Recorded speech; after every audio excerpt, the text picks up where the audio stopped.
सतयुग की बात है। मालवा के प्रतापी राजा इंद्रद्युम्न भगवान विष्णु के अनन्य भक्त थे। उन्हें एक रात स्वप्न आया कि भगवान नील माधव के रूप में नीलांचल पर्वत पर निवास करते हैं। राजा ने अपने दरबार के सबसे चतुर ब्राह्मण विद्यापति को भगवान की खोज में भेजा। विद्यापति खोजते खोजते उड़ीसा के घने जंगलों में पहुंचे, जहां उनकी भेंट विश्ववासु नाम के एक शबर अर्थात आदिवासी मुखिया से हुई। विश्ववासु बड़े दयालु थे।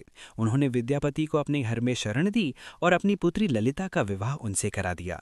जब राजा इंद्रद्युम्न वहां पहुंचे तो नीलमाधव गायब हो चुके थे। भगवान अपने भक्त विश्वावसु की सेवा से प्रसन्न थे, लेकिन वे अब संसार के सामने एक नए रूप में प्रकट होना चाहते थे। राजा अत्यंत दुखी होकर आमरण अनशन पर बैठ गए। तब आकाशवाणी हुई, राजन, विलाप न करो। मैं तुम्हें समुद्र के तट पर एक महादारू यानी विशाल लकड़ी के रूप में मिलूंगा। उसी से मेरी प्रतिमा बनाओ। राजा अपनी इस भूल पर बहुत रोए। तब भगवान ने स्वयं स्वप्न में आकर कहा, हे राजन, ये अधूरापन ही मेरा असली स्वरूप है। मैं ये सिद्ध करना चाहता हूँ कि मुझे भक्तों की पुकार सुनने के लिए कान की, चलने के लिए पैर की या दान लेने के लिए हाथ के पंजों की आवश्यकता नहीं है। मैं केवल भाव का भूखा हूँ।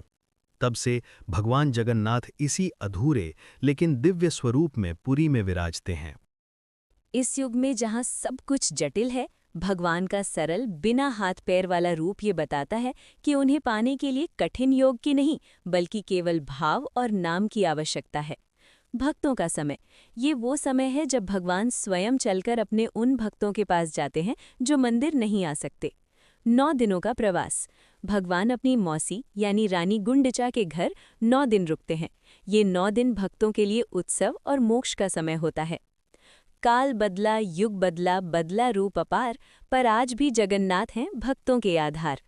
बोलो जगन्नाथपुरी की जय।